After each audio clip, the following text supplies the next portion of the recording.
Bullies cut her school tie. Her headbutt left them in shock. The morning sun cast long, dancing shadows across the weathered brick facade of Riverside High School, its golden rays filtering through the ancient oak trees that lined the campus perimeter like silent sentinels. The building itself was a testament to mid-20th century institutional architecture, imposing, practical, and designed to house the dreams and nightmares of thousands of teenagers who had passed through its halls over the decades.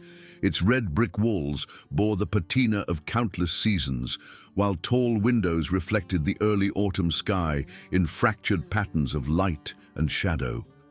Kenna Thorne clutched her worn leather satchel tighter against her chest, the familiar weight of textbooks and notebooks providing a small measure of comfort in an otherwise hostile environment.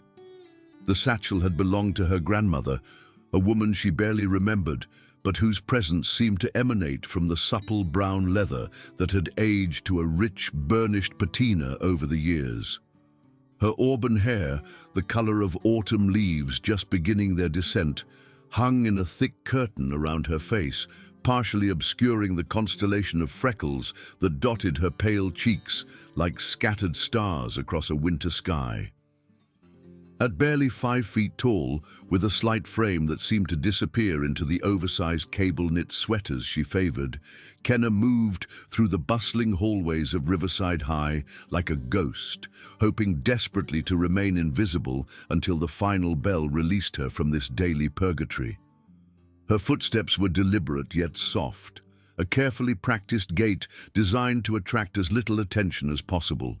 She had mastered the art of existing in the spaces between notice, always present but never prominent, always there but never truly seen.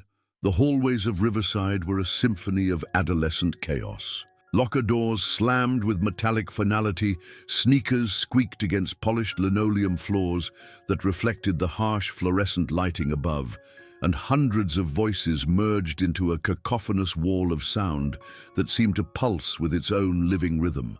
Students clustered in their predetermined social formations, the athletes with their letter jackets and easy confidence, the theater kids with their dramatic gestures and animated conversations, the academic elite with their perfectly organized binders and intense discussions about college applications.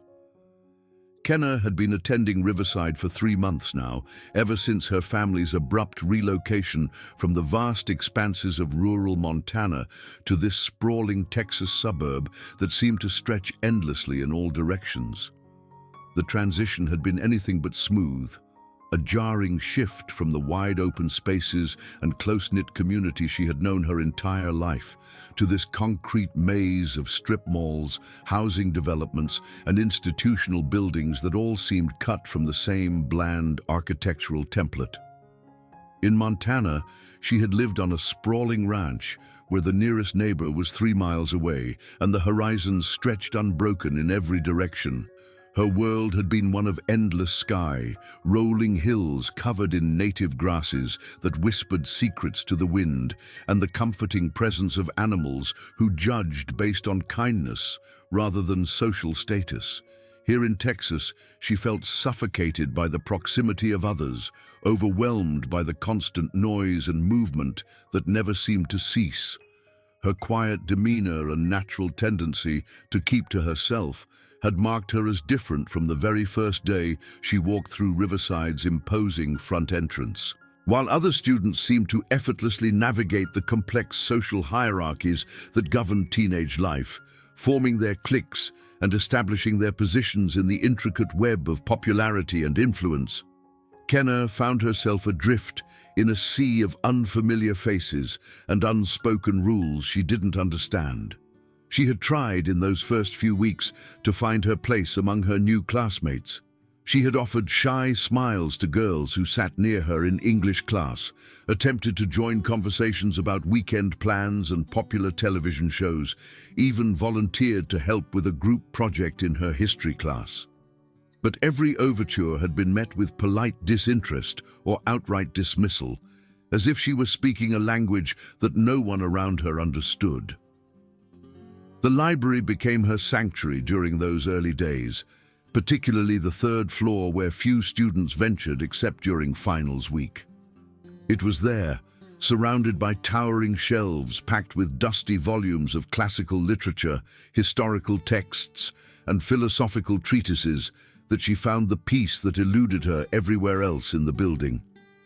The comfortable silence that books provided was like a balm to her frayed nerves, a reminder that there were worlds beyond the narrow confines of high school social politics. What her classmates couldn't possibly know, what she kept buried beneath layers of oversized sweaters and carefully maintained invisibility, was that beneath her timid exterior lay years of disciplined training and hard-earned physical capability.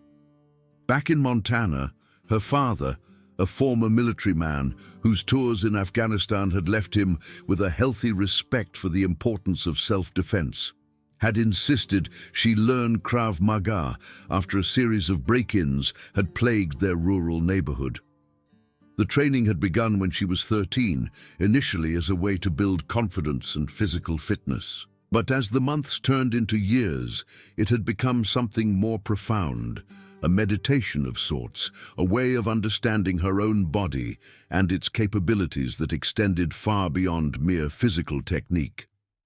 Every evening for 4 years, she had practiced in their converted garage, which her father had transformed into a makeshift dojo, complete with heavy bags, training mats, and mirrors that reflected her progress back at her with unforgiving honesty. The movements had become second nature, muscle memory ingrained so deeply that her body could react without conscious thought.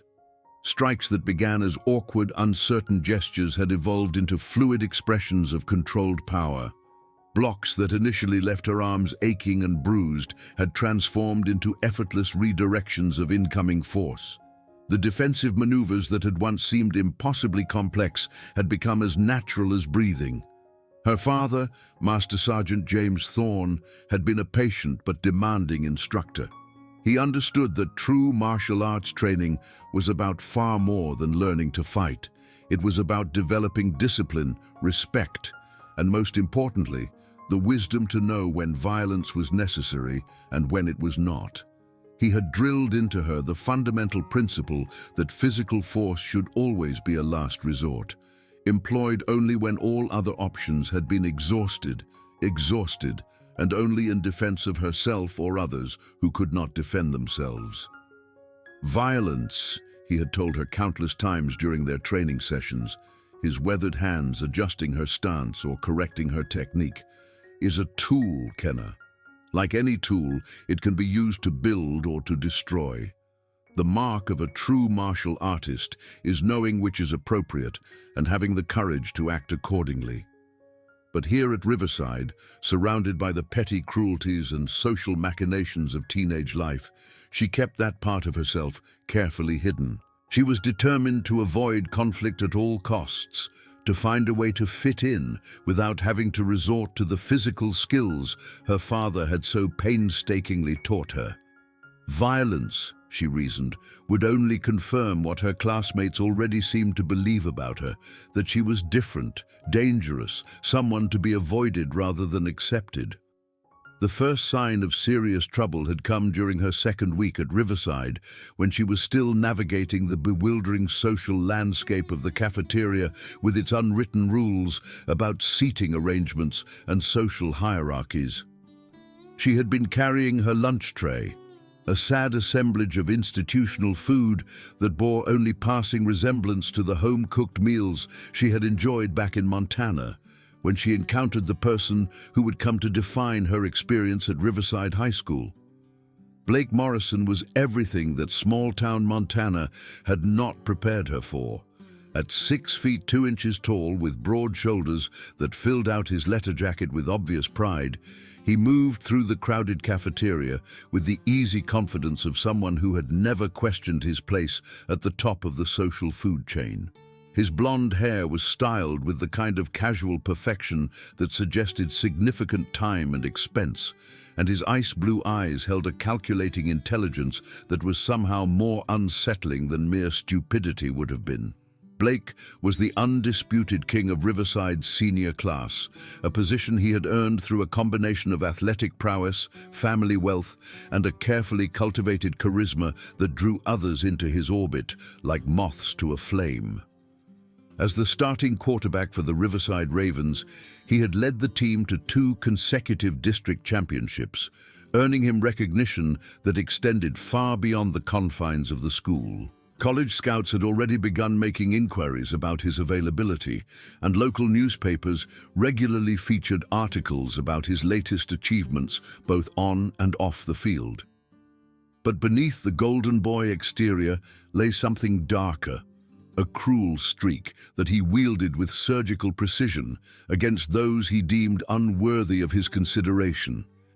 He had identified Kenna as a target from the moment she first walked into his domain, recognizing in her quiet demeanor and obvious discomfort the perfect victim for his particular brand of psychological warfare.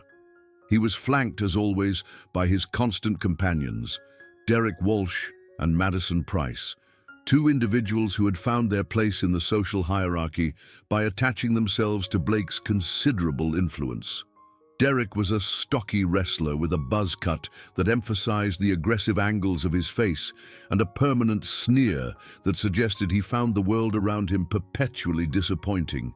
His hands, scarred from years of grappling with opponents on wrestling mats, were never quite still, constantly flexing and clenching as if he were preparing for his next match.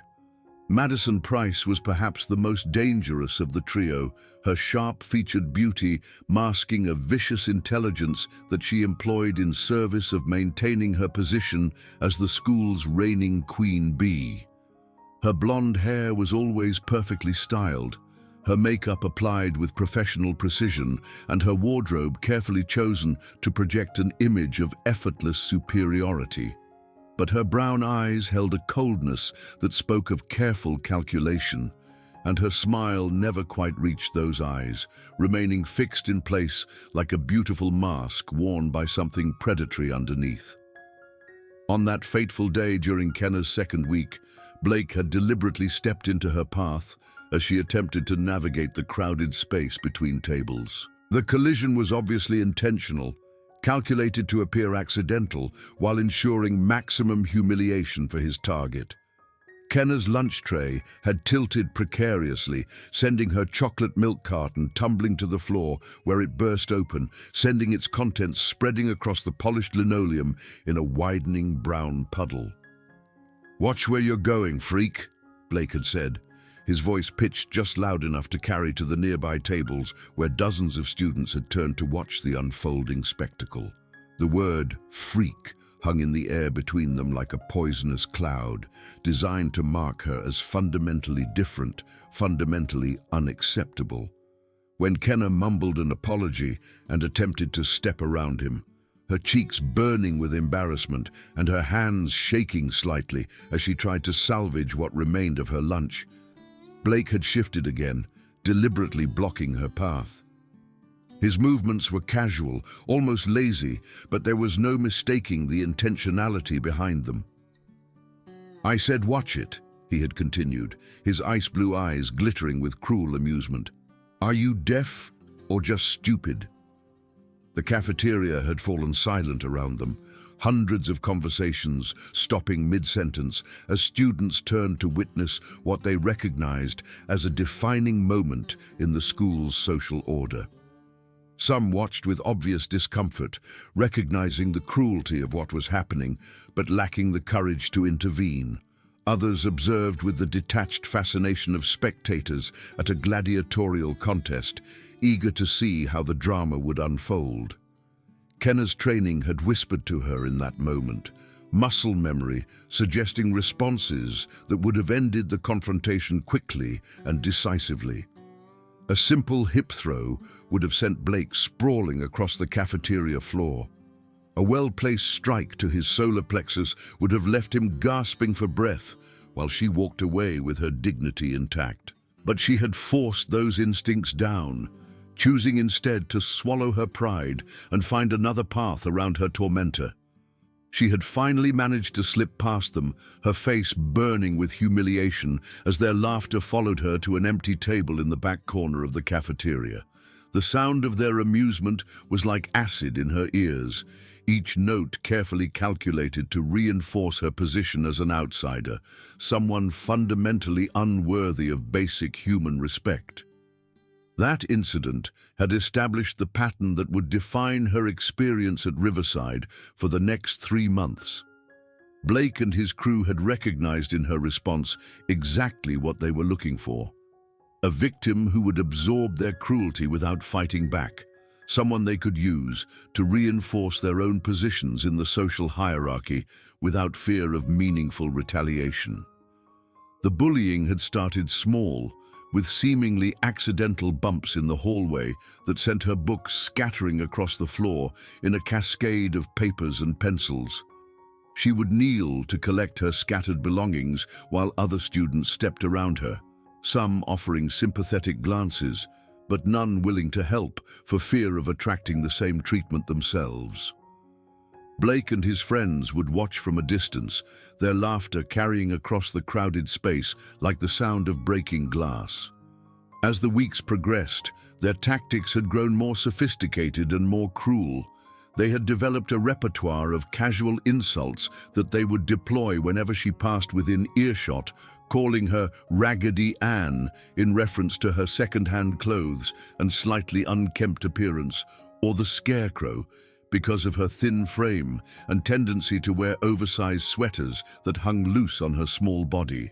During chemistry class, Derek had once poured water on her chair before she sat down, a seemingly innocent prank that left her with a conspicuous wet spot on the back of her skirt that prompted snickers and whispered comments from classmates for the rest of the day.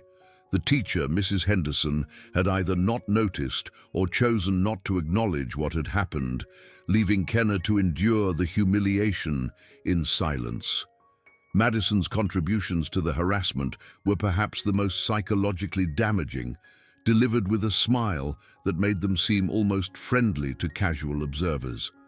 She would make loud observations about Kenna's appearance whenever she passed, commenting on her interesting fashion choices or offering unsolicited advice about skincare and hairstyling that was designed to highlight perceived flaws rather than provide genuine help. "Oh, honey," Madison had said one particularly memorable afternoon as Kenna walked past her table in the library, "you really should do something about those split ends. I know a great salon that could help you look almost normal." The words were delivered with such false sincerity that they might have seemed kind to anyone not paying close attention.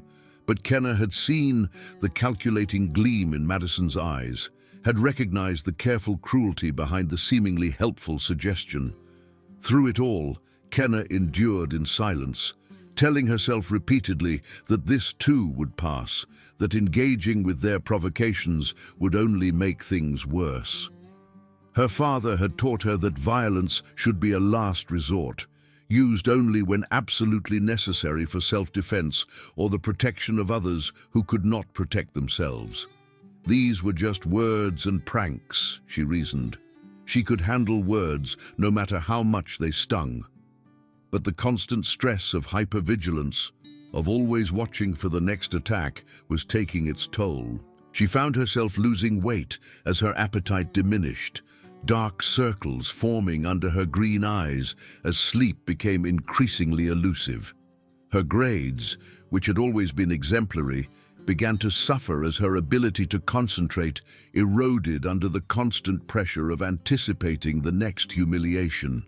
Her parents, caught up in the demands of her father's new job and her mother's efforts to establish their household in an unfamiliar place, seemed not to notice the changes in their daughter. Or perhaps they attributed them to the normal difficulties of adjusting to a new school, a new community, a new life. Kenna had become expert at hiding her distress, at maintaining a facade of normalcy that convinced even those who knew her best that she was coping with the transition better than she actually was. The library remained her sanctuary during those dark weeks, particularly the secluded study alcove on the 3rd floor, where the afternoon sunlight filtered through tall windows and illuminated dust motes that danced in the air like tiny spirits. It was there, surrounded by towering bookshelves filled with the accumulated wisdom of centuries, that she could momentarily forget about the hostile environment that waited for her beyond those walls. She had claimed a particular table in the far corner, positioned so that she could see anyone approaching while keeping her back to the wall, a defensive arrangement that her father's training had made instinctive. The table was scarred with the initials and doodles of countless students who had sat there before her, each mark a small testament to the temporary nature of high school struggles.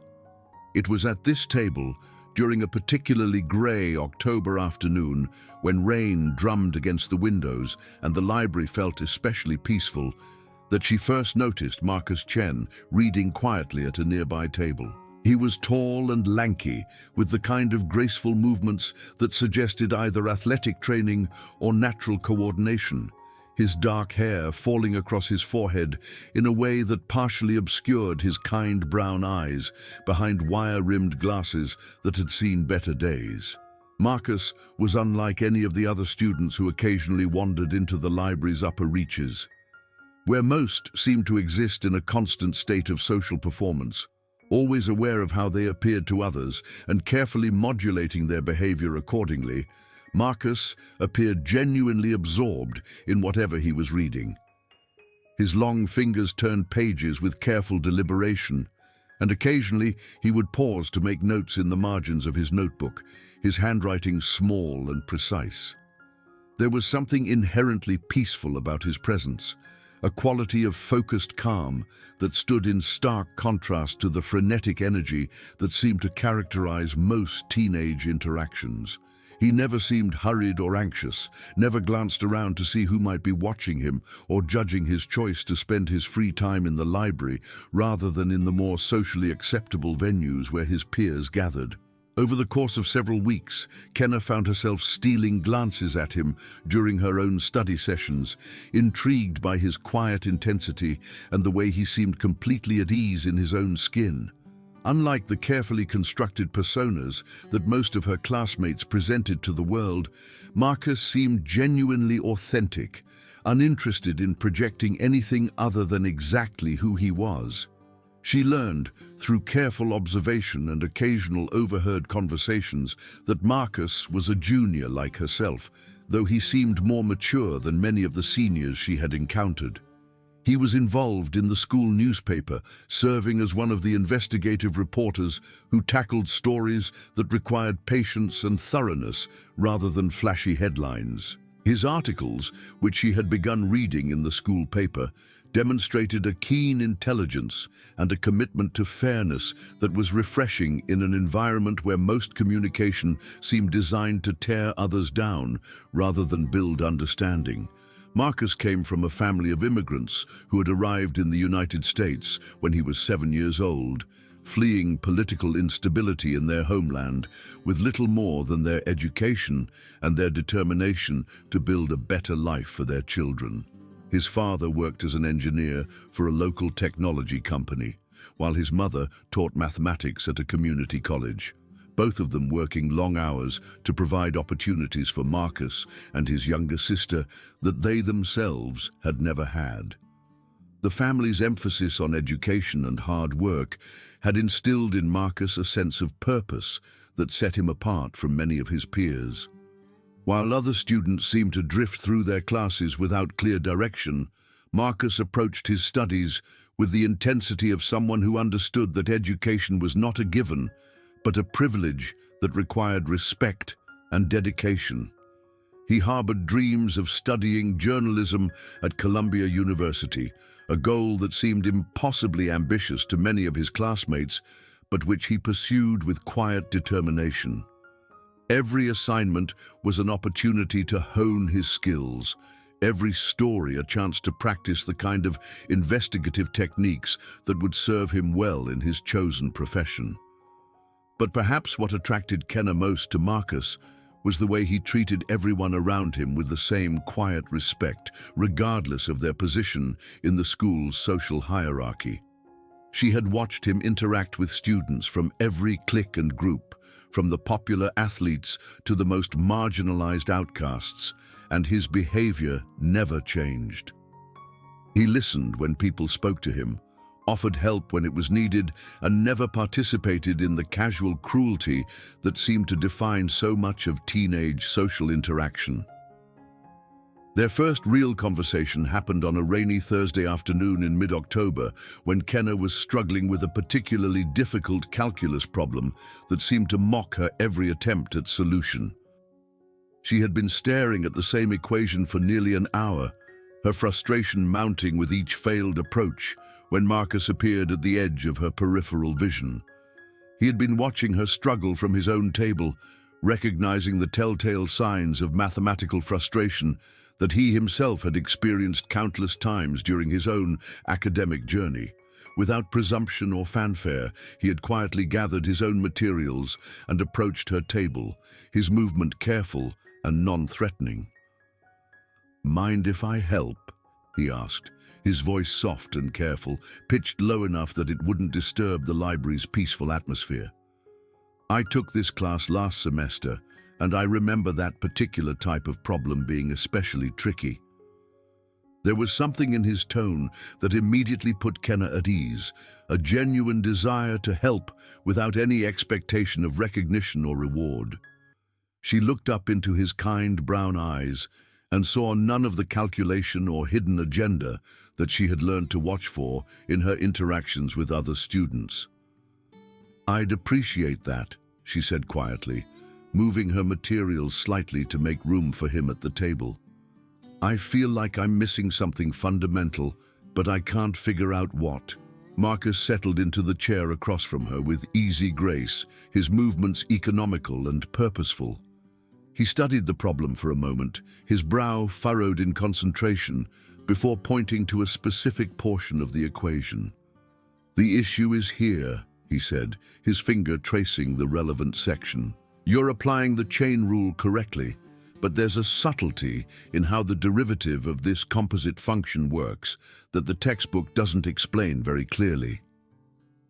As he walked her through the problem, breaking down each step with patient clarity, Kenna found herself genuinely impressed by both his mathematical knowledge and his ability to explain complex concepts in ways that made intuitive sense. But more than that, she was struck by his natural kindness, the way he never made her feel stupid for not understanding something immediately. During their explanation, their hands briefly touched over the textbook as he pointed out a particularly important step in the solution process. The contact was entirely innocent, but it sent a small thrill through Kenna that surprised her with its intensity. It had been so long since she had experienced any positive human contact that even this brief, accidental touch felt significant. "Does that make sense?" Marcus asked, looking up from the textbook to meet her eyes directly. "Perfect sense," Kenna replied, and meant it.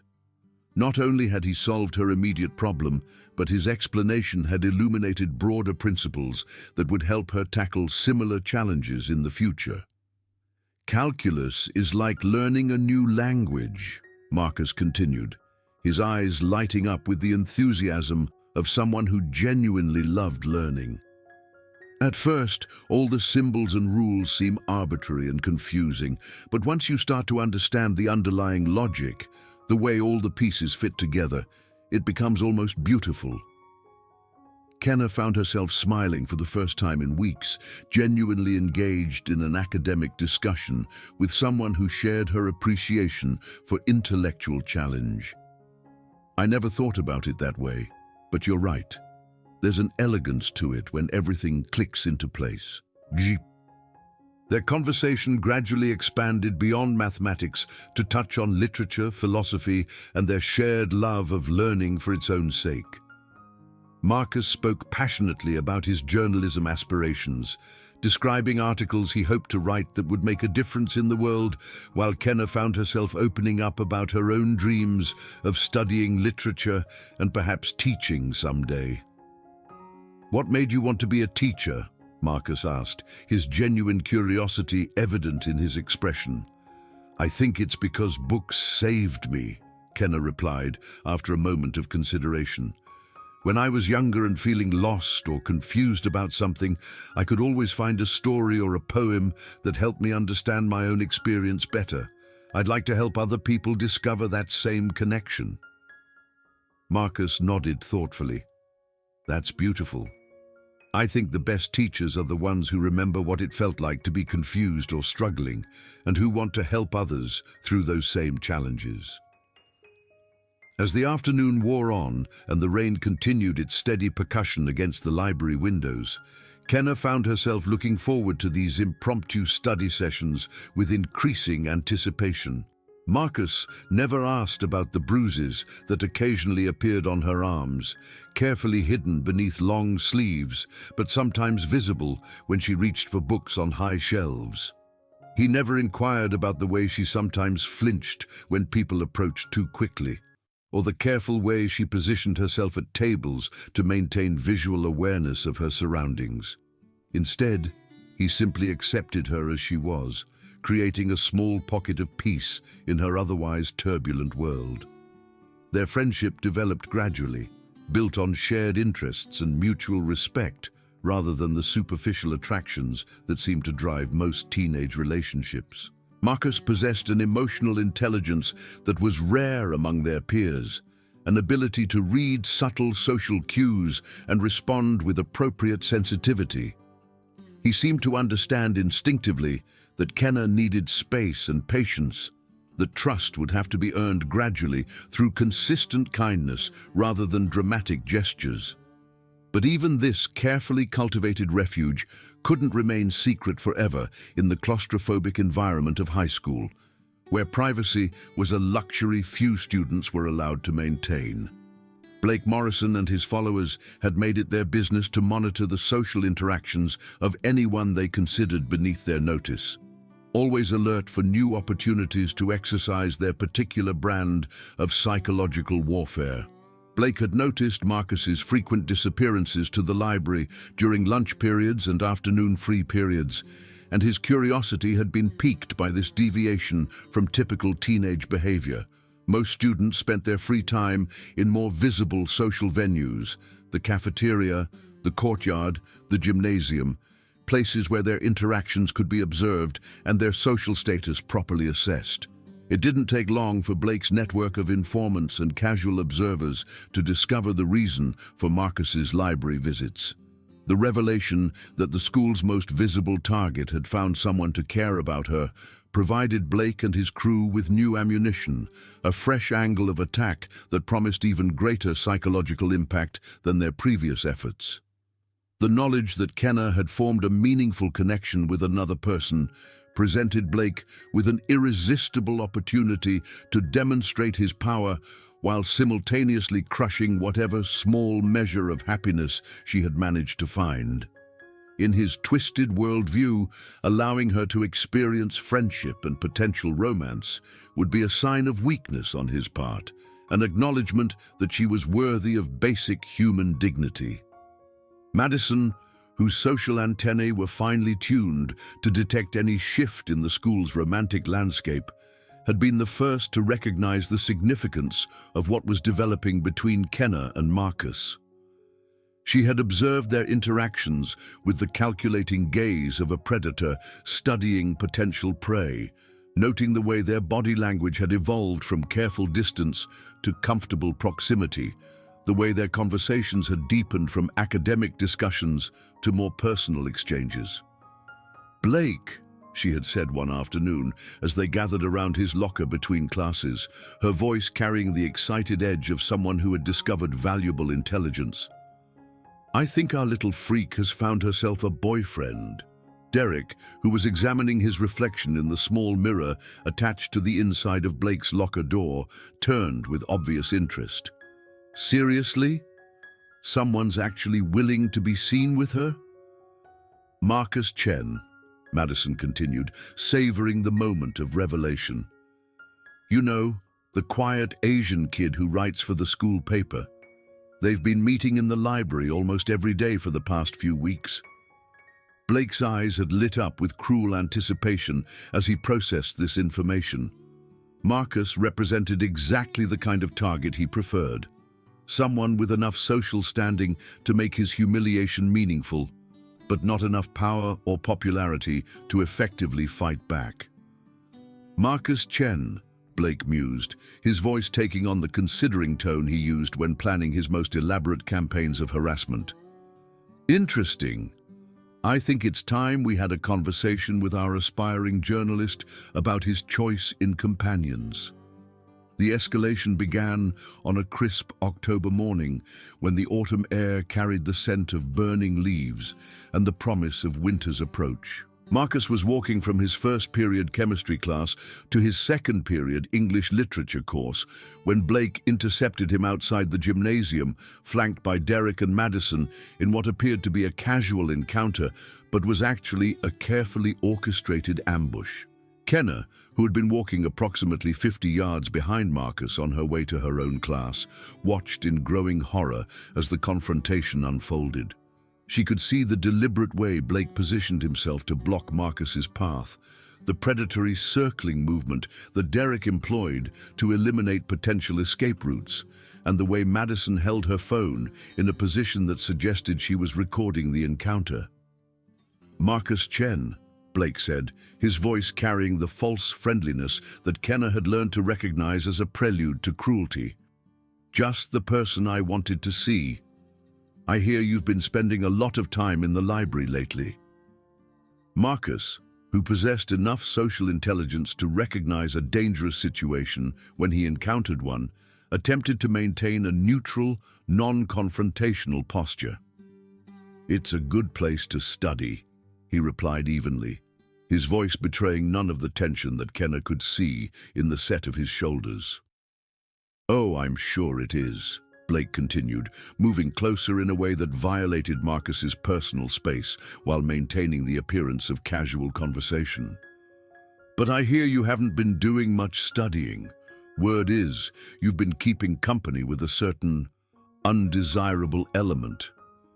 Derek snickered at this characterization, his hands flexing and clenching in the unconscious way that suggested he was eager for physical confrontation. "Yeah, Chen. What's wrong with you? Can't find a real girl to spend time with?" Marcus's jaw tightened almost imperceptibly, the only outward sign of the anger that Kenna knew must be building inside him, but his voice remained calm and controlled when he responded. "I don't know what you're talking about."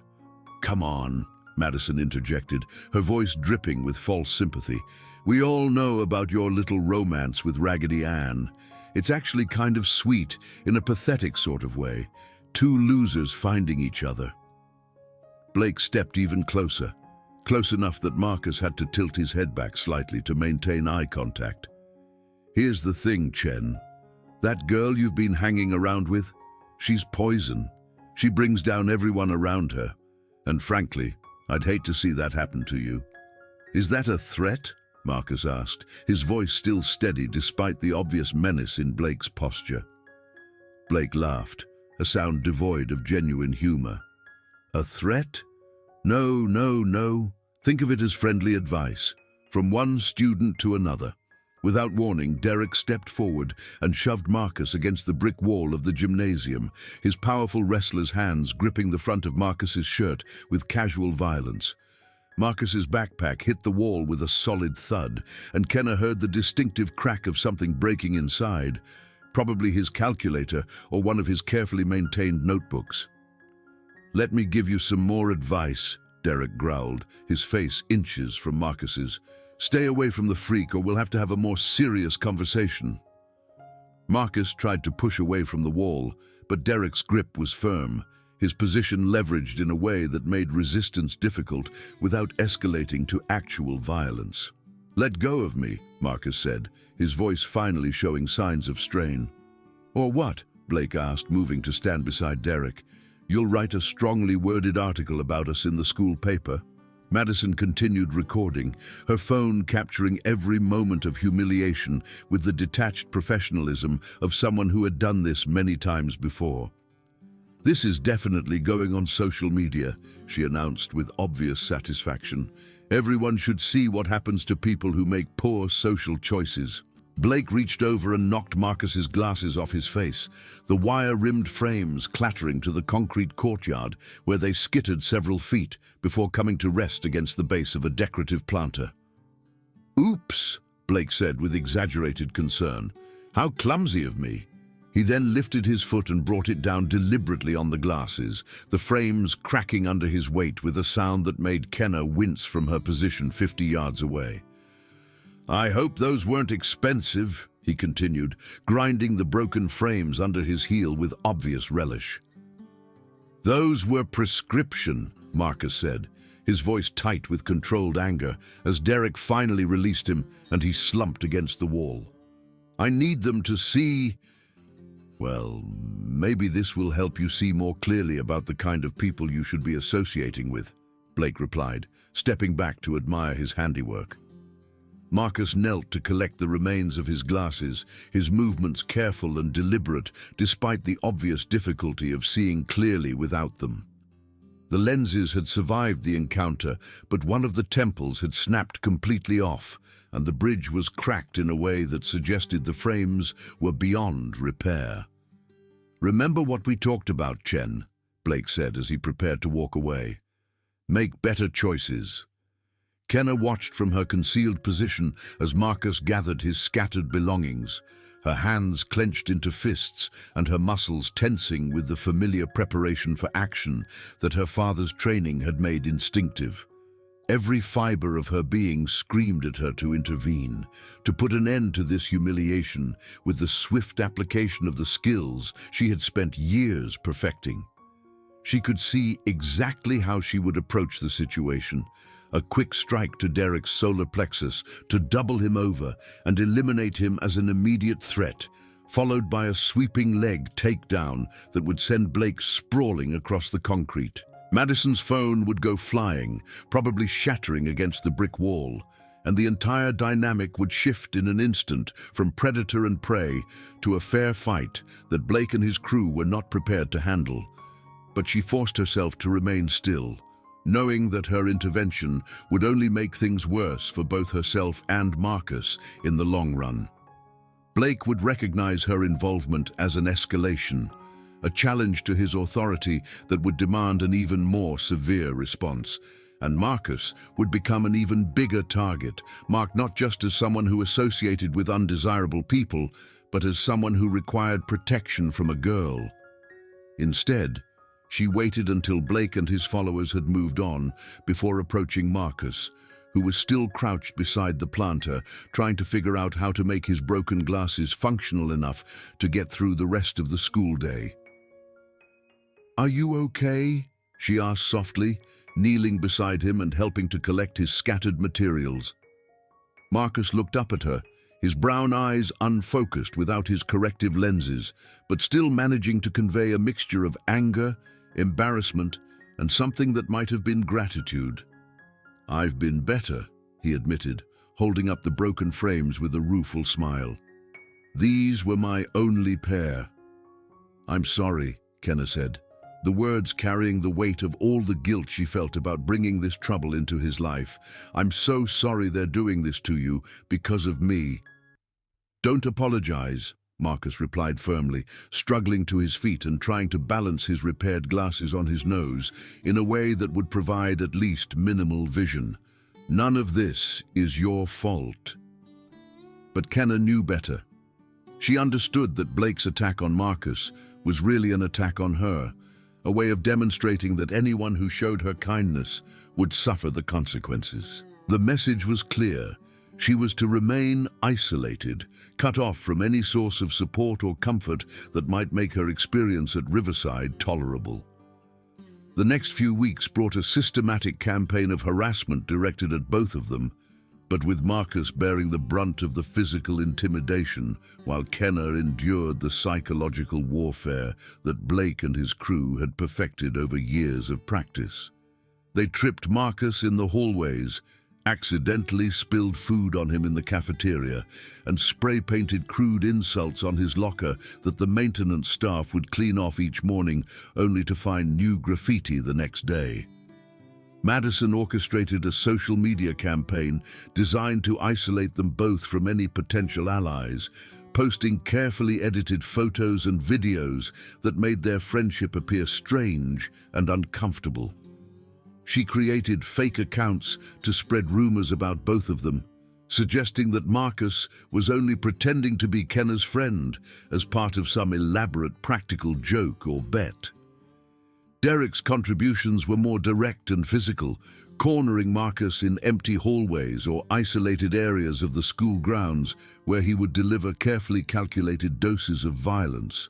A shove here, a punch to the shoulder there, always just enough to hurt and intimidate without causing injuries that would require medical attention or administrative intervention. Through it all, Kenna and Marcus continued to meet in the library, though their interactions were now shadowed by the constant awareness that they were being watched, that any moment of happiness or connection they managed to find would likely be used against them. Their conversations became more subdued, their laughter more rare, as the weight of constant persecution began to take its toll on both of them. Marcus had to tape his broken glasses together with clear tape, giving him a slightly comical appearance that only served to make him a more visible target for Blake's crew. His parents, working long hours to support their family, didn't immediately notice the change in their son's demeanor, or the way he had begun taking longer routes between classes to avoid certain areas of the school.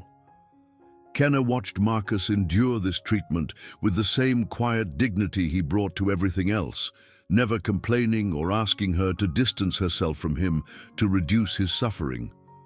But she could see the way the constant stress was affecting him, the slight slump in his shoulders when he thought no one was looking, the way his smile had become forced and careful, the dark circles under his eyes that suggested sleep was becoming as elusive for him as it had been for her. The breaking point came on a frigid November morning when the Texas weather had taken one of its dramatic turns and the temperature had dropped 30 degrees overnight, leaving a thin coating of frost on the grass and making the brick buildings of Riverside High look stark and forbidding against the gray sky. Kenna was walking to her first period class, her breath visible in small puffs of vapor and her hands shoved deep into the pockets of her worn winter coat, when she felt a sharp tug at her throat that brought her up short. Madison had appeared behind her with surprising stealth and had grabbed her school tie, a requirement of Riverside's dress code that Kenna had always found unnecessarily formal but had never questioned, and was pulling her backward with surprising strength. "Look at this pathetic thing," Madison announced to the gathering crowd of students, her voice carrying clearly across the courtyard despite the early hour. Her perfectly manicured fingers maintained their grip on the fabric with a strength that belied her delicate appearance. "It's so old and ratty, just like everything else about her." Blake materialized beside them, as if summoned by some invisible signal, his letter jacket unbuttoned despite the cold and his blonde hair catching the pale morning light. In his hand, he held a pair of scissors that he had apparently retrieved from his backpack for this specific purpose, the metal blades gleaming with promise of destruction. "Maybe we should put it out of its misery," Blake said with the casual tone of someone discussing the weather, though his ice-blue eyes glittered with anticipation of the humiliation to come. "Don't," Kenna whispered, her voice barely audible above the excited murmur of students who were forming a circle around them. She tried to pull away from Madison's grip, but the other girl's position provided significant leverage, and any serious attempt at escape would require the kind of forceful action that would immediately escalate the situation beyond the realm of what could be dismissed as harmless pranking. "Hold still, freak," Blake instructed, positioning the scissors at the base of her tie with theatrical precision. "This is for your own good. Can't have you walking around looking like a homeless person." Derek had appeared to complete their formation, his stocky frame blocking what had been Kenna's most likely escape route. His wrestler's instincts had positioned him perfectly to prevent her from simply walking away from the confrontation, forcing her to either submit to the humiliation or resort to the kind of physical response that would give Blake exactly the excuse he needed to escalate their campaign of harassment.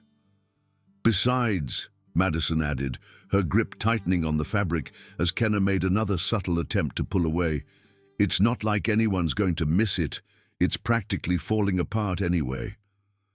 The metal blades cut through the fabric with a sharp snick that seemed unnaturally loud in the crisp morning air. Kenna's tie fell to the concrete in two pieces, the severed ends looking somehow more pathetic separated than they had when whole. The crowd erupted in laughter and cheers as Blake held up the larger piece of fabric like a trophy, his face flushed with the kind of satisfaction that came from successful dominance display. Madison released her grip, and Kenna stumbled forward slightly, her hand instinctively going to her throat where the tie had been. The absence of the familiar weight felt strange and somehow exposing, as if Blake had cut away more than just a piece of fabric. But it was Marcus's reaction that truly shattered what remained of Kenna's composure. He had pushed through the crowd of onlookers with an urgency that suggested he had been searching for her, his taped-together glasses slightly askew and his face pale with anger and concern that went far beyond what the situation warranted. "Are you okay?" he asked, dropping to one knee beside her with a gentleness that stood in stark contrast to the cruelty she had just experienced. His voice was tight with emotion, and she could see his hands shaking slightly as he reached out to touch her shoulder. "Oh, how sweet," Blake sneered, his voice dripping with exaggerated sentiment. "The losers are comforting each other. Maybe we should get them a room." The crowd laughed appreciatively at this suggestion, their phones already out and recording what they recognized as a moment that would be replayed and discussed for weeks to come. In the social ecosystem of high school, moments like these became legend, stories that would be told and retold until they took on a life of their own. Something fundamental shifted inside Kenna as she watched Marcus's jaw clench with helpless rage, his hands clenching and unclenching as he struggled with his own desire to respond to the humiliation with force. Here was someone who genuinely cared about her, someone kind and decent and brave enough to stand with her despite the personal consequences he had already suffered. And these bullies were targeting him because of her, using her presence in his life as a weapon against them both. The realization crystallized into a cold fury that was unlike anything she had experienced during her months of passive endurance. This was no longer just about her own dignity or her own suffering. They had drawn Marcus into their campaign of cruelty, and in doing so, they had crossed a line that she could not allow to stand. "Leave him alone," she said, her voice surprisingly steady as she rose to her feet. The words carried a quality of controlled menace that made several students step back instinctively, recognizing something dangerous in her tone, even if they couldn't quite identify what had changed. Blake laughed, but there was a slight uncertainty in the sound that suggested he had noticed the shift in her demeanor as well. "What did you say, freak?" "I said leave him alone." Kenna's voice carried a new edge, something cold and implacable that seemed to emanate from a deep well of controlled violence that none of them had suspected existed beneath her quiet exterior. "He hasn't done anything to you." "Neither have you, really," Blake said with a casual shrug that was meant to convey indifference, but came across as slightly forced. "We just don't like you. Deal with it." The crowd began to disperse as the first period bell rang across the campus, its harsh electronic tone cutting through the crisp morning air and reminding everyone that there were classes to attend and responsibilities to fulfill. But Blake wasn't finished with his performance, not when he had such a perfect audience and such obvious momentum. He kicked the pieces of Kenna's tie across the concrete courtyard, grinding them under his heel with the same deliberate cruelty he had shown Marcus's glasses weeks earlier. The fabric picked up dirt and moisture from the ground, becoming soiled and damaged beyond any possibility of repair. "See you around, freak," he said, walking away with his followers in tow, their laughter echoing off the brick walls of the surrounding buildings. Kenna knelt to collect the ruined fabric, her hands steady despite the rage that was building inside her like pressure in a steam boiler. Marcus helped her gather the pieces, his touch gentle and patient, but when their eyes met, he saw something new in her expression, a hardness that hadn't been there before, a kind of cold calculation that suggested fundamental changes were taking place beneath the surface. "I'm sorry," she said quietly, her voice carrying none of the usual tremor that accompanied her apologies.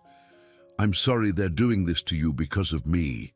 "Don't apologize," Marcus replied firmly, his own voice tight with suppressed anger.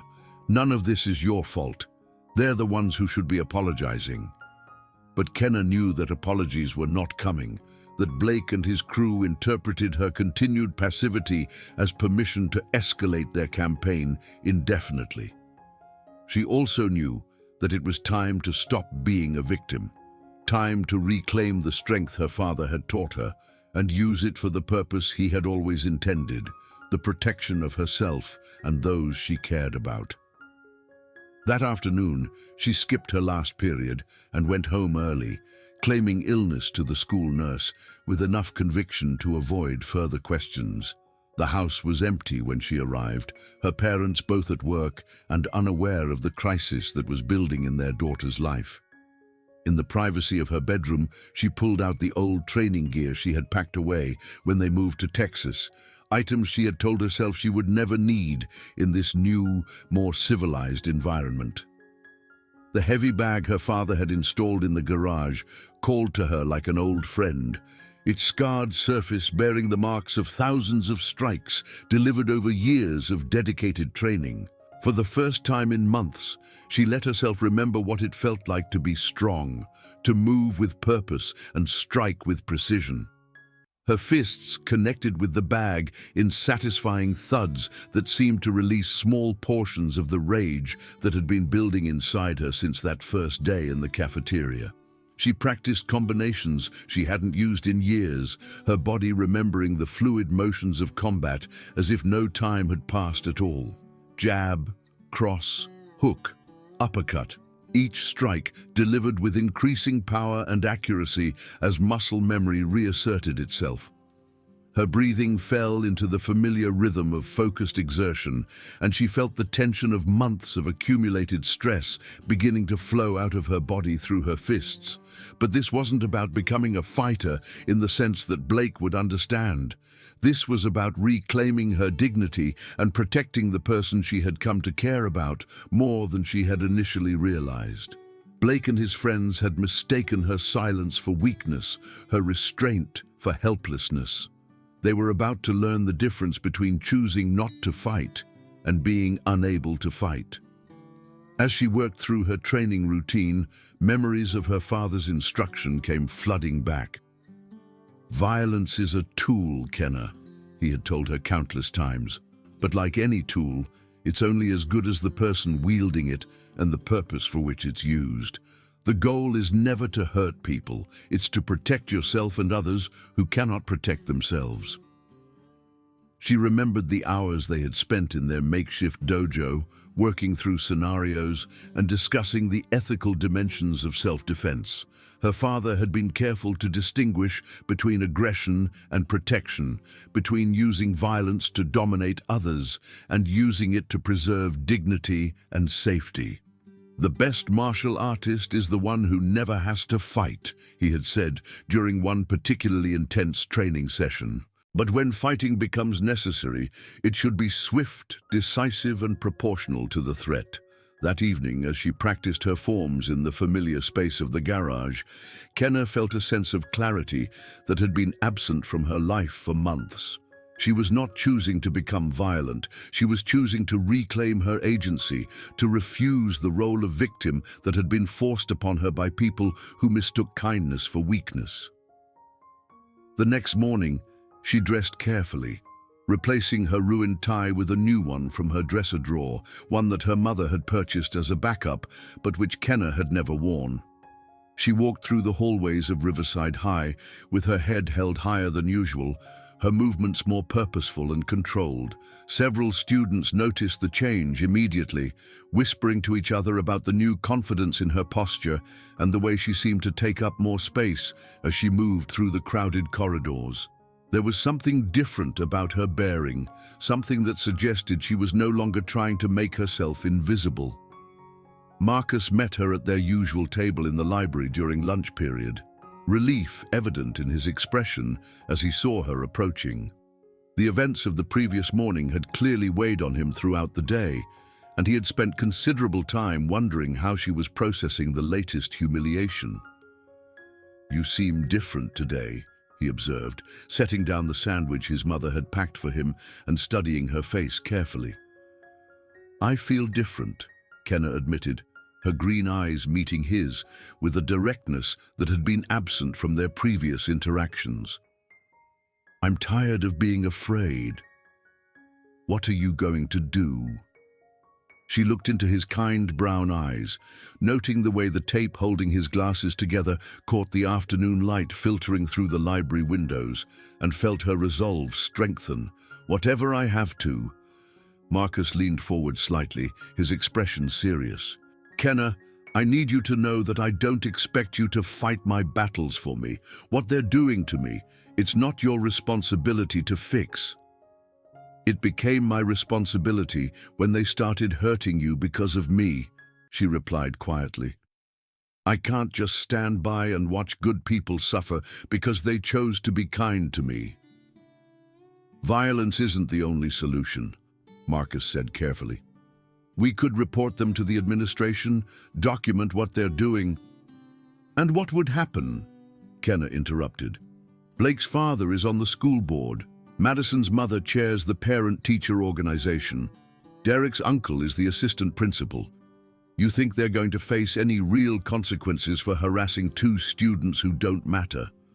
Marcus fell silent, recognizing the truth in her assessment. The power structures that governed their school were not designed to protect students like them, and appealing to authority was likely to result in nothing more than increased scrutiny and more subtle forms of retaliation. "So, what's your plan?" he asked eventually. "I'm going to make it clear that there are consequences for their actions," Kenna said simply. "I'm going to show them what happens when you mistake restraint for weakness." The confrontation came sooner than either of them expected. During lunch the following day, Blake and his crew cornered Marcus outside the cafeteria in what appeared to be a spontaneous encounter, but was actually a carefully planned escalation designed to provoke exactly the response they hoped to elicit from Kenna. She had been watching from inside the cafeteria when she saw them approach Marcus near the courtyard entrance, their body language clearly indicating aggressive intent. Blake's movements were loose and confident. Derek was flexing his hands in preparation for physical contact, and Madison had her phone out and ready to record whatever happened next. This time, however, Kenna was ready. She appeared at Marcus's side before they could lay hands on him, her small frame somehow commanding attention from the much larger students through sheer force of presence. The change in her demeanor was immediately apparent to everyone present. Where once she had moved with hesitant uncertainty, now she moved with fluid purpose. "That's enough," she said, her voice cutting through the afternoon air with a clarity that made conversation in nearby areas stop. Blake looked genuinely surprised to see her, though he tried to cover his reaction with his usual sneering contempt. Well, the freak finally grew a spine. "I'm only going to say this once," Kenna continued, her tone deadly calm and her green eyes locked on Blake's with an intensity that made him slightly uncomfortable. "Stay away from him. Stay away from both of us." Derek burst into laughter, the sound harsh and grating in the otherwise quiet courtyard. "Or what? You'll cry on us? Write us a strongly worded letter? Or I'll make you regret it." The simplicity of her threat seemed to amuse them even more, though there was something in her posture. The way she balanced her weight, the positioning of her hands, the alertness in her stance, That suggested she was prepared to back up her words with action. Madison raised her phone higher, eager to record whatever humiliation was about to unfold. "This is going to be epic," she announced to the growing crowd of students who had gathered to witness what they anticipated would be Kenna's final and most complete defeat. "You know what?" Blake said, stepping closer to her with the same predatory confidence he had displayed hundreds of times before. "I think we need to teach both of you a lesson about your place in this school." He reached for Marcus's shoulder, intending to shove him against the brick wall as he had done so many times before. But this time, Kenna moved. Her reaction was so fast that most observers missed the initial movement entirely. Years of training had conditioned her body to respond without conscious thought, muscle memory taking over in situations where deliberate action would be too slow. One moment, Blake was reaching for Marcus, with the casual confidence of someone who had never faced real resistance. The next, he was doubled over with Kenna's fist buried deep in his solar plexus. The strike was textbook perfect, a short, sharp punch delivered with her full body weight behind it, targeting the cluster of nerves just below the ribcage that would cause immediate paralysis of the diaphragm. Blake's breath left his lungs in a sharp wheeze, his face immediately flushing red as his respiratory system went into temporary shock. He staggered backward, his hands flying to his midsection as he struggled to draw air into lungs that had suddenly stopped functioning properly. The transformation in the courtyard's atmosphere was immediate and electric. The casual cruelty that had characterized Blake's previous confrontations was replaced by something far more serious, something that carried the potential for real violence and genuine consequences. Students who had been expecting entertainment suddenly found themselves witnessing something that felt dangerous and unpredictable. "What the hell?" Derek snarled, his wrestler's instincts kicking in as he lunged forward to support his leader. But Kenna was already moving again, her body flowing from one technique to another with the fluid grace of someone who had spent years perfecting these exact combinations. She ducked under Derek's wild swing, his powerful arms cutting through empty air where her head had been just moments before. As she came up from her crouch, she drove her elbow upward into his ribs with surgical precision, targeting the floating ribs that would cause maximum pain with minimal permanent damage. The impact sent shockwaves through Derek's muscular frame, and he gasped in surprise and agony. Before he could recover, Kenna pivoted on her left foot and brought her right knee up in a sharp arc that caught him in the midsection. Derek, who had built his reputation on his ability to absorb punishment in the wrestling ring, folded like a house of cards under the precise application of Kenna's technique. He hit the concrete hard, his hands clutching his stomach as he struggled to process what had just happened to him. The crowd erupted in shocked exclamations and startled shouts. This was not the cowering victim they knew, not the quiet girl who had endured months of harassment without fighting back. This was someone else entirely, someone dangerous, someone who possessed skills that none of them had suspected existed beneath her carefully maintained exterior. Madison screamed and rushed forward, her perfectly manicured nails extended like claws as she aimed for Kenna's face. Her movements were wild and uncontrolled, driven by rage and disbelief rather than any kind of tactical thinking. She had never experienced physical confrontation before, had never needed to defend herself against someone who might actually fight back. Kenna caught Madison's wrist with casual ease, her fingers wrapping around the other girl's arm like steel bands. Using Madison's own momentum against her, she pivoted and spun the taller girl around in a smooth arc that ended with Madison sprawled on the concrete, her designer outfit torn and her carefully styled hair in disarray. "Stay down," Kenna said quietly, her voice carrying an authority that made Madison immediately comply despite her obvious fury. Blake had recovered enough to charge forward with a roar of rage that echoed off the surrounding buildings. His face was twisted with humiliation and fury, his usual calculated cruelty replaced by raw, animalistic aggression. His fists swung wildly as he approached, technique abandoned in favor of brute force and the desperate need to reassert his dominance. But Kenna was no longer the frightened girl who had endured months of torment in silence. She was a trained fighter, and her body moved with lethal precision that spoke of years of dedicated practice. She slipped his first punch with minimal movement, her head tilting just far enough to let his fist whistle past her ear.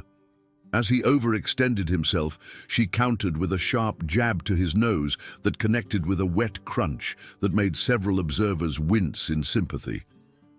Blood sprayed across Blake's Letterman jacket in a crimson arc, and he stumbled backward with his hands flying to his face.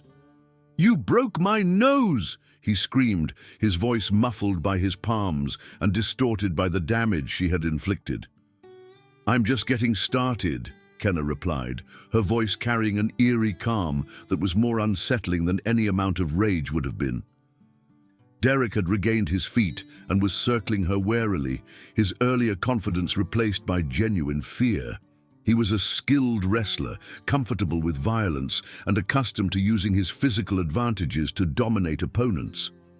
But there was something about Kenna's movements, something about the way she held herself, that suggested this was not going to be the kind of fight he was used to. "You're crazy," he muttered, his hands raised in a defensive posture that betrayed his uncertainty about how to proceed. "No," Kenna said, her green eyes locked on his with predatory intensity. "I'm just done being your victim." Derek rushed her again, this time attempting to use his wrestling background to tackle her around the waist and take the fight to the ground, where his size and strength would provide significant advantages. It was a sound, tactical decision, the kind of approach that had served him well in countless matches against equally skilled opponents. But Kenna twisted aside at the last moment, her movement so fluid it seemed almost effortless. As Derek's arms closed around empty air, she grabbed his head with both hands and pulled it down, while driving her knee upward in a devastating collision that sent him sprawling across the pavement. Blood streamed from his mouth as he tried to push himself upright, his vision clearly unfocused from the impact. Blake, still clutching his broken nose and trying to stem the flow of blood that was staining his perfect uniform, looked around desperately for help. But the crowd of students who had gathered to watch simply stared in fascination, their phones recording every moment of his humiliation. He had ruled this school through fear and intimidation for years, but now he was the one afraid, reduced to begging for assistance that was not coming. "This isn't over," he spat, backing away from Kenna's advancing form with unsteady steps. "Yes, it is," she replied with quiet finality. "But not because you say so, because I say so." She moved toward him with fluid grace, each step deliberate and controlled. Her training was evident in every movement, in the way she maintained perfect balance while staying ready to respond to any sudden attacks. Blake threw a desperate punch, putting all of his remaining strength behind a wild haymaker that might have ended the fight if it had connected. But Kenna caught his wrist in mid-swing, her fingers closing around his arm with surprising strength. She twisted sharply, using leverage and technique rather than brute force to send him to his knees with a cry of pain that carried clearly across the silent courtyard. For a moment, she stood over him, her hand drawn back for the finishing blow that would end his reign of terror once and for all. The crowd held its breath, waiting to see if she would cross that final line, if she would deliver the kind of devastating strike that would leave Blake requiring medical attention. The power was hers now, the choice of what to do with it. She could see the fear in Blake's eyes as he knelt before her, could sense the way the crowd was waiting for her decision. Part of her, the part that had endured months of humiliation and watched Marcus suffer for the crime of being kind to her, wanted to finish what Blake had started, to demonstrate conclusively that actions had consequences. But then Marcus's voice cut through the tension like a knife through silk. "Kenna, that's enough. You've won." She looked up at him, seeing the concern in his brown eyes, and felt the rage begin to drain away like water from a broken dam. Blake knelt before her, defeated and humiliated, his followers scattered and broken. The power was hers now, the choice of mercy or vengeance lying entirely in her hands. Slowly, deliberately, she lowered her hand and stepped back. The movement was small, but profound, a conscious choice to be better than her tormentors, even when she possessed the ability to destroy them. "Get up," she said quietly, her voice carrying to every corner of the silent courtyard.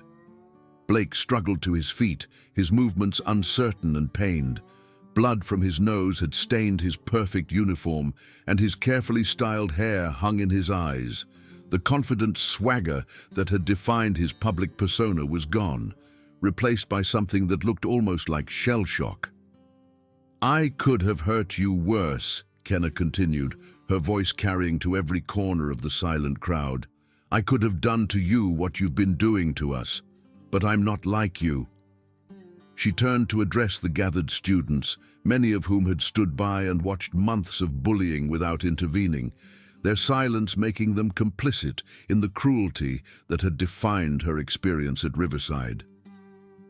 "This is what happens when you mistake kindness for weakness," she said, her words carrying clearly in the crisp air. "When you think that being quiet means being helpless, when you confuse choosing not to fight with being unable to fight." Blake opened his mouth to respond, perhaps to salvage some small measure of his damaged reputation, but she cut him off with a look that froze the words in his throat. There was something in her green eyes that suggested further provocation would not be wise. "We're done here," she said with quiet authority. "Don't make me remind you again." As the crowd began to disperse, students walking away in small groups while whispering excitedly about what they had witnessed, Marcus approached her cautiously. His face showed a mixture of awe, concern, and something that might have been a new kind of respect. "Are you okay?" he asked, his voice soft enough that only she could hear. Kenna looked down at her hands, surprised to find them steady despite the adrenaline that was still coursing through her system. "I think I am, actually. Where did you learn to fight like that?" She smiled for the first time in weeks, the expression transforming her face in a way that reminded Marcus why he had been drawn to her in the first place. "Montana. My dad insisted I learn how to protect myself." "Why didn't you do this sooner?" "Because I didn't want to become like them," she said, watching as Blake and his friends limped away from the courtyard, their reign of terror effectively ended. "I still don't." The days that followed brought a dramatic shift in Riverside's social landscape that rippled through every level of the school's complex hierarchy. Word of the confrontation spread with the speed and enthusiasm that only teenage gossip could achieve, growing and evolving with each retelling until the story took on almost mythic proportions. Students who had previously ignored Kenna now treated her with a mixture of respect and wariness, unsure how to categorize someone who had demonstrated such devastating capability while maintaining an otherwise quiet demeanor. She had shattered their preconceptions about strength and weakness, forcing them to reconsider their assumptions about who was dangerous and who was harmless. Blake and his friends, nursing both their physical wounds and their wounded pride, gave her a wide berth in the hallways. The swagger that had once characterized their movements was gone, replaced by a hypervigilance that suggested they were acutely aware of her presence whenever she was nearby. Derek, in particular, seemed to have developed a pronounced limp that he tried unsuccessfully to hide, while Madison had taken to wearing more conservative clothing that covered the bruises on her arms and legs. More importantly, the culture of casual cruelty that had defined so much of Riverside's social interaction began to change in subtle but meaningful ways. Other students who had been targets of bullying found their voices, emboldened by Kenna's example and inspired by the proof that oppressors were not invincible. Sarah Martinez, a sophomore who had been systematically harassed by a group of older girls, finally reported their behavior to the administration after months of silent endurance. When her tormentors attempted to retaliate, they found that their victim was no longer isolated. Other students who had witnessed Kenna's confrontation with Blake stepped forward to support Sarah, creating a network of mutual protection that made further harassment impossible. James Peterson, a junior who had been targeted because of his unconventional interests in theater and literature, discovered that his daily walk between classes was no longer a gauntlet of insults and physical intimidation. The students who had previously felt free to mock him now seemed uncertain about the potential consequences of their actions. The hallways became a little safer, a little kinder, as the demonstration of Kenna's capabilities created a new awareness that actions had consequences. Students began to consider more carefully whether their cruelty was worth the risk of retaliation, whether their targets might be more capable of defending themselves than appearances suggested. Blake himself seemed fundamentally changed by the experience in ways that went far beyond the physical damage he had sustained. Gone was the swaggering confidence that had defined him since middle school, replaced by a kind of haunted uncertainty that followed him like a shadow. He moved through the halls quietly now, his eyes downcast, acutely aware that his public defeat had fundamentally altered his position in the school's social order. The college scouts who had been courting him noticed the change immediately.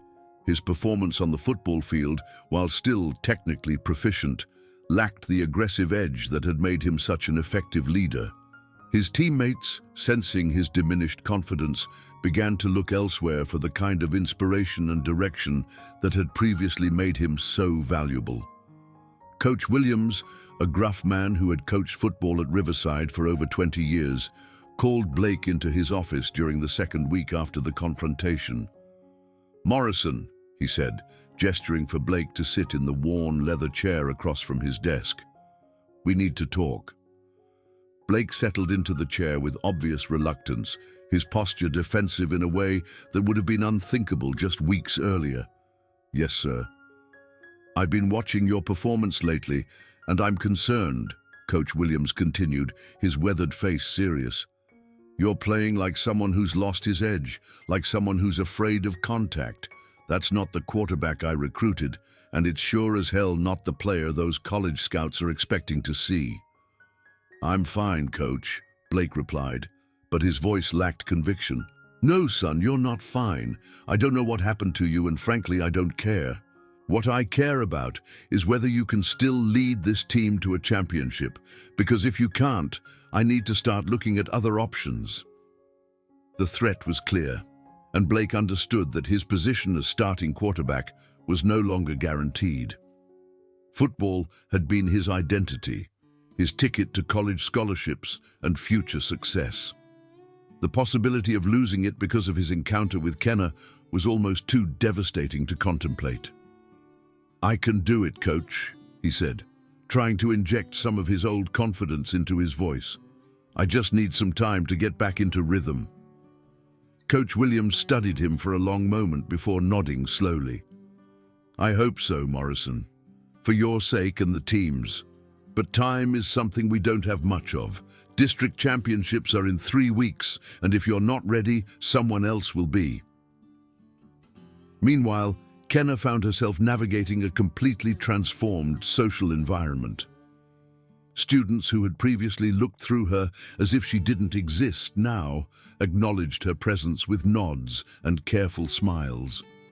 Some even attempted to engage her in conversation, though these interactions often carried an undercurrent of nervous energy that suggested they weren't entirely comfortable with her newfound reputation.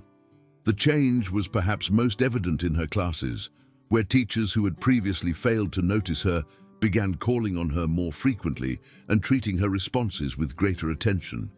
It was as if her demonstration of physical capability had somehow made her more intellectually worthy of consideration, a phenomenon that both pleased and troubled her. Her relationship with Marcus deepened during this period, strengthened by the shared experience of persecution and her willingness to defend him when he could not defend himself. Their conversations in the library became more intimate and personal, moving beyond academic discussions to explore hopes, dreams, and fears that they had previously kept hidden. "I've been thinking about what you did," Marcus said one afternoon, as they sat in their usual alcove, surrounded by the familiar comfort of books and filtered sunlight. "About the choice you made to show mercy when you could have really hurt them." Kenna looked up from the calculus homework she had been struggling with, noting the serious expression on his face. "What about it?" "I think it was the most courageous thing I've ever seen," he continued, his voice soft but firm. "It would have been easy to let your anger control you, to give them what they deserved, but you chose to be better than that." "I almost didn't," Kenna admitted, remembering the moment when she had stood over Blake with her hand raised, feeling the intoxicating rush of complete power over someone who had caused her so much pain. "Part of me wanted to hurt him the way he hurt us. But you didn't. That's what matters. My father always taught me that violence should be surgical," she explained, thinking back to those long training sessions in their converted garage. "Applied with precision for specific purposes, never in anger or for revenge. The goal is to stop the threat, not to cause unnecessary suffering." Marcus reached across the table and took her hand, a gesture that would have been unthinkable when they were living under constant threat of harassment. "I'm proud of you, not for fighting, but for knowing when to stop fighting." Their relationship continued to evolve in the weeks that followed, growing from friendship into something deeper and more meaningful. They discovered shared interests beyond academics. Both loved hiking and nature photography, both enjoyed classic films from the 1940s and 1950s. Both harbored dreams of traveling to places they had only read about in books. Marcus began walking her to classes, a public declaration of their relationship that would have been dangerous when Blake was actively targeting them, but which now felt natural and right. They studied together in the library, ate lunch together in the cafeteria, and gradually became known around school as a couple rather than as individual targets of harassment. The transformation was not without its complications. Some students seemed to resent Kenna's newfound status, particularly those who had benefited from the previous social order, where strength was measured by one's ability to torment others without consequence. They whispered that she was violent and unstable, that her actions had been disproportionate to the provocation she had received. But these critics found little support among the broader student body, which had witnessed months of systematic harassment and recognized that Kenna's response had been both measured and justified. The fact that she had shown restraint when she possessed the ability to inflict serious damage actually enhanced her reputation rather than diminishing it. 2 weeks after the confrontation, as the initial excitement was beginning to fade and life at Riverside was settling into new patterns, Blake made an unexpected appearance at Kenna's locker. She tensed instinctively when she saw him approaching, her body automatically shifting into a defensive posture that had become second nature. But his body language held no threat, only exhaustion and something that might have been remorse. Gone was the predatory confidence that had once characterized his every movement, replaced by the uncertain gait of someone who was no longer sure of his place in the world. "I want to apologize," he said quietly, his voice barely audible above the noise of students changing classes around them. Kenna studied his face carefully, looking for signs of deception or mockery, but all she saw was a young man who had been forced to confront the reality of his actions and found himself lacking. "For what?" she asked, her tone neutral but not hostile. "For everything. For making your life hell. For going after Marcus. For being—" He struggled with the words, as if honesty was a language he was still learning to speak. For being the kind of person who would do that to someone who never did anything to me. Why? Kenna asked simply.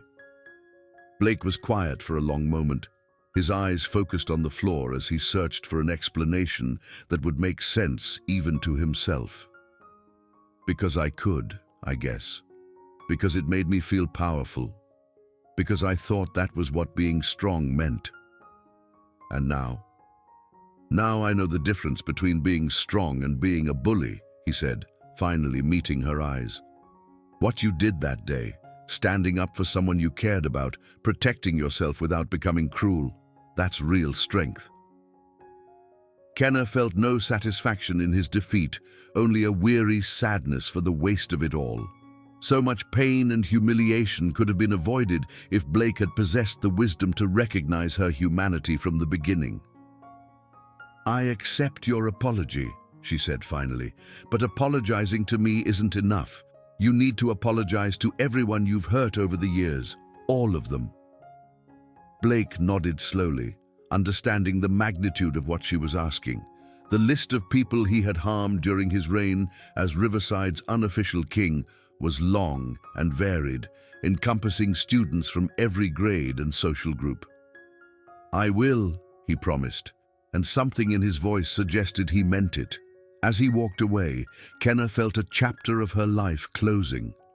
The quiet girl who had arrived at Riverside 6 months ago was gone, replaced by someone who understood her own worth and was not afraid to defend it when necessary. Marcus appeared at her side, as he had every day since the confrontation, his presence a comforting constant in her transformed world. How do you feel? He asked, having witnessed the exchange from a respectful distance. Different, she admitted, closing her locker and shouldering her backpack. Stronger, but not in the way I expected. What do you mean? I thought being strong meant being able to fight, she explained, as they began walking toward their next class. But it's more than that. It's knowing when to fight and when to walk away. It's standing up for yourself without losing yourself in the process. Marcus smiled and took her hand, a gesture that still felt new and wonderful after weeks of secret friendship. I'm proud of you. For beating up Blake. For showing mercy when you could have destroyed him. For being better than they were. As they walked down the hallway together, Kenna reflected on the journey that had brought her to this moment. She had learned that silence in the face of cruelty was not peace, but surrender. That sometimes the only way to stop violence was to meet it with decisive action. But most importantly, she had discovered that true strength lay not in the ability to hurt others, but in the wisdom to know when that ability should be used, and the courage to show restraint when it was not necessary. The girl who had cowered in corners and accepted humiliation was gone, transformed through trial by fire into someone who understood that respect was not given freely, but earned through courage and character. She had found her voice, her strength, and her place in the world.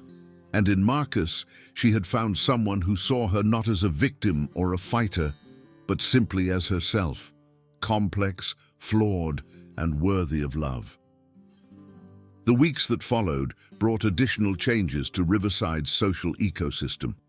Blake, true to his word, began the difficult process of making amends to the numerous students he had victimized over the years.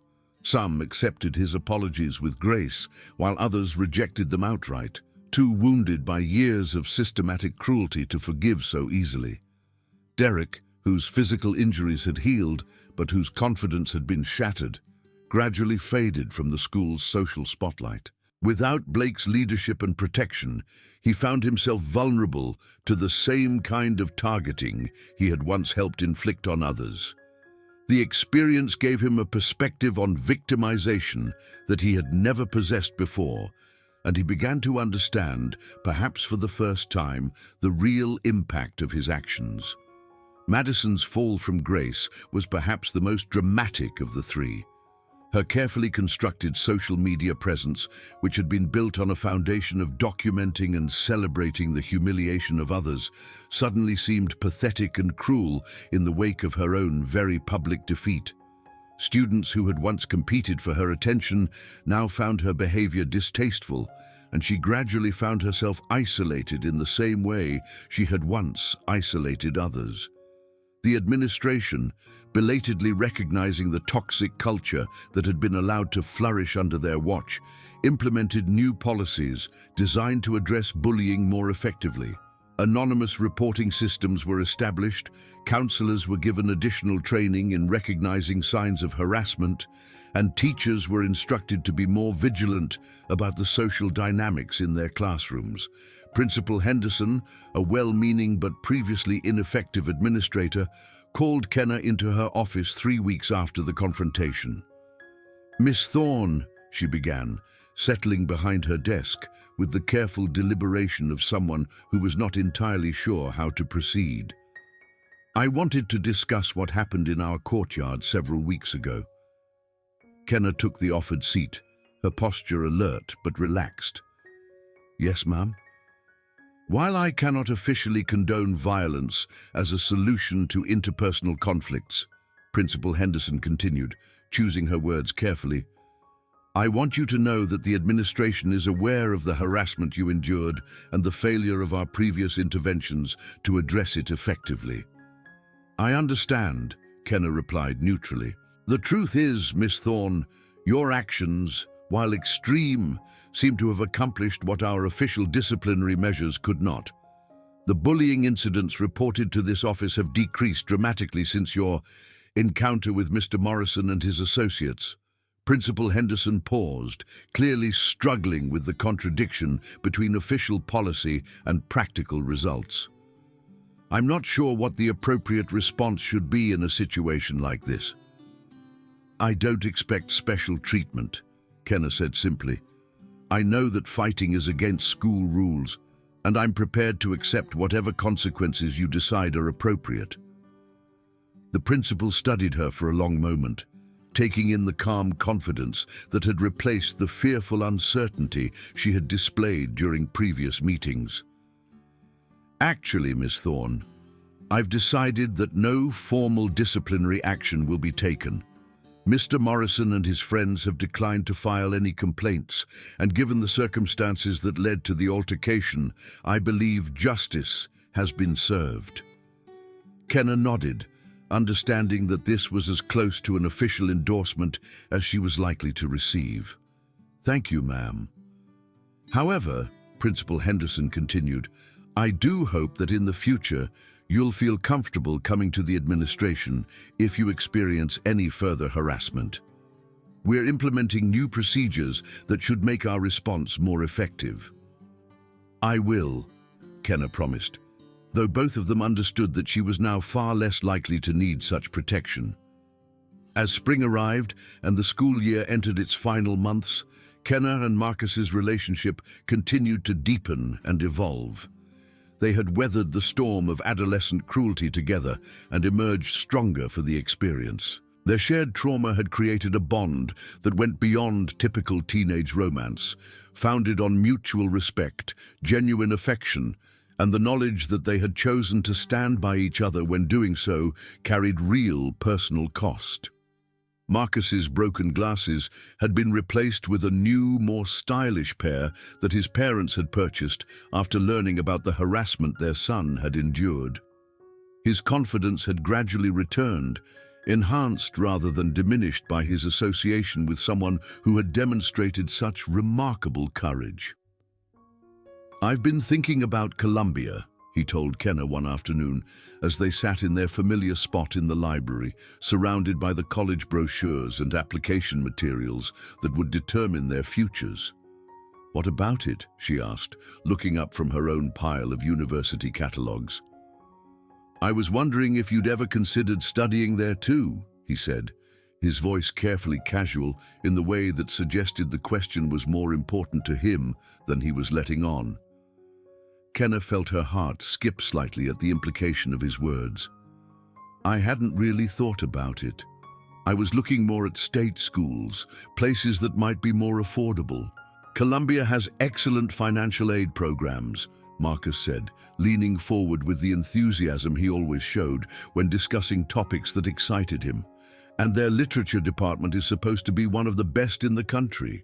They spent the rest of the afternoon researching Columbia's programs together, exploring the possibility of continuing their relationship beyond the artificial boundaries of high school. The idea of attending the same university felt natural and right, a logical extension of the partnership they had already built. As graduation approached, Kenna found herself reflecting on the transformation she had undergone during her year at Riverside High School.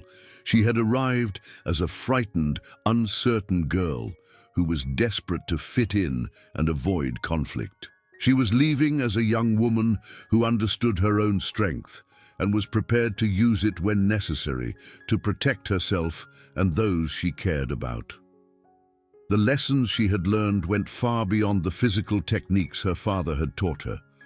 She had discovered that true courage often required restraint rather than action, that mercy could be more powerful than vengeance, and that standing up for what was right sometimes meant accepting the risk of standing alone.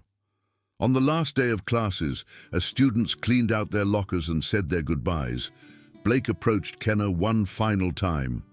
He looked different than he had at the beginning of the school year, humbler, more thoughtful, as if his experience of being defeated had forced him to examine aspects of himself that he had previously preferred to ignore.